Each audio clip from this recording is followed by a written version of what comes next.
Praise the lord. ప్రియరా, ఈ యొక్క నూతన ఉదయకాల సమయంలో దేని వాక్యాన్ని చదువుకుందాం. యెహెజ్కేలు గ్రంథము 16వ అధ్యాయము 62వ వచనం. ఎజికేల్ 16:62. నేను యెహోవానని నీవు తెలుసుకున్నట్లు నేను నీతో నా నిబంధనను స్థిరపరిచెదను. And I will establish my covenant with thee, and thou shalt know that I am the Lord.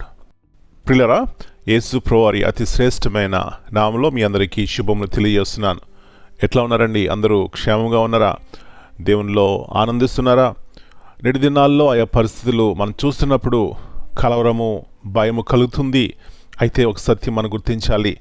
దేవుని యొక్క నిబంధన ఏమిటంటే సదాకాలము నీతో ఉంటానన్నారు. నిన్ను శాశ్వతమైన ప్రేమతో ప్రేమిస్తున్నా అంటున్నారు. పిల్లరా, మన యొక్క నీతి క్రియలు కాదు, మన యొక్క మంచితనం కాదు కానీ దేవుని యొక్క నీతి, దేవుని యొక్క ప్రేమ మన జీవితాల్ని ఉద్ధరిస్తుంది అనే సత్యాన్ని జ్ఞాపకం చేసుకుని ఆయన ఎదురు సాగిలపడి ఆయన మనసారా పూజించి ఆరాధిద్దాం. మంచిది. ఇక్కడ చూసినట్లయితే మరి యొక్క శ్రేష్టమైనటువంటి వాగ్దానాన్ని చూస్తున్నాం.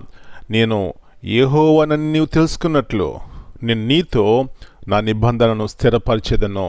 పిల్లరా, మన దేవుడు ఆయన మాట ఇచ్చిన దాన్ని స్థిరపరిచే దేవుడై ఉన్నాడు. కాబట్టి మనము చేయవలసింది ఏమిటంటే, దేవా నీ నిబంధన నా జీవితంలో, నా కుటుంబంలో స్థిరపరచండి అని ఆయన అడిగినప్పుడు, పిల్లరా, అడిగిన వారికి ఆయన దయచేసే దేవుడు. ఆయన తండ్రి వల్లే తల్లి వల్లే ప్రేమించే దేవుడు, స్నేహితుని వల్లే ఆదరించే దేవుడు. కాబట్టి పిల్లరా, ఈ ఉదయకాల సమయంలో హృదయపూర్వకముగా ఈ గొప్ప దేవుని ఎదుగు వచ్చినట్లయితే గొప్ప ఆదరణతో కూడినటువంటి జీవితాన్ని మనం జీవిస్తాం. అలాంటి కృప మనందరికీ దేవుడు దయచేయనుగాక. ప్రార్థన చేసుకుందాం. పరలోకమందున్న మా తండ్రి, పరిశుద్ధమైన దేవా, మీకు ఉన్నతమైన అతి శ్రేష్టమైన నామమును బట్టి మీకు వందనాలు చెల్లిస్తున్నాం. తిరిగి మా జ్ఞాపకం చేస్తున్నారు. మీ మాట ఇచ్చి నెరవేర్చే దేవుడు, మాట తప్పని దేవుడవు, నిన్న నేడు ఒకే రీతిగా ఉండే దేవుడవు. ప్రభువా, నేను యెహోవానని నీవు తెలుసుకున్నట్లు నేను నీతో నా నిబంధన స్థిరపరిచెదను. ఎంత మంచి దేవుడు ప్రభువా. మరి ఆ దినాల్లో ఇశ్రాయేలు ప్రజలు దేవుని దూరముగా ఉన్నప్పుడు, వారికి ఏ విధమైనటువంటి నిరీక్షణ లేనప్పుడు ప్రభువా, వారి యందు జాలి చూపెట్టినారు, ప్రేమ చూపెట్టినారు, కరుణించినారు నాయన. అలాంటి పరిస్థితుల్లో వారు లేవనెత్తడానికి మీ వాక్కును పంపించినారు. మీకు వందనాలు చెల్లిస్తున్నాం. ఈ ఉదయకాల సమయంలో కూడా మీరు మాతో మాట్లాడుతున్నారు. మీ స్వరం విని లోబడి విధేయత కలిగి ప్రభువా మీ వైపు చూసి ఈ గొప్ప ఆశీర్వాదం పొందుకోవడానికి సహాయం ఇచ్చేయమని మా పిల్లల కుటుంబాల బట్టి మీకు వందనాలు చెల్లిస్తున్నాం. కుటుంబంలో ఉన్నటువంటి ప్రతి అక్కర యేసు ప్రభువారి యొక్క నామములో తీర్చబడునుగాక. అది వ్యాధి అయినా, బాధ అయినా, కష్టమైన, నష్టమైన నాయన మీ అద్దే మాకు గొప్ప ఆదరణ.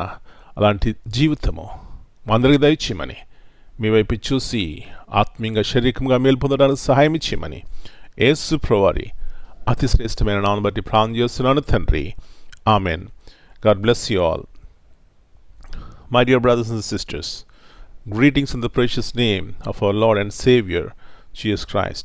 Here in Ezekiel chapter 16 and verse 62, the Bible says, "And I will establish my covenant with thee, and thou shalt know that I am the Lord." In this verse, God is speaking to his people who had turned away from him. Despite their unfaithfulness, God promises to restore them through a renewed covenant. This reveals his unfailing mercy, forgiveness, and steadfast love. Amen.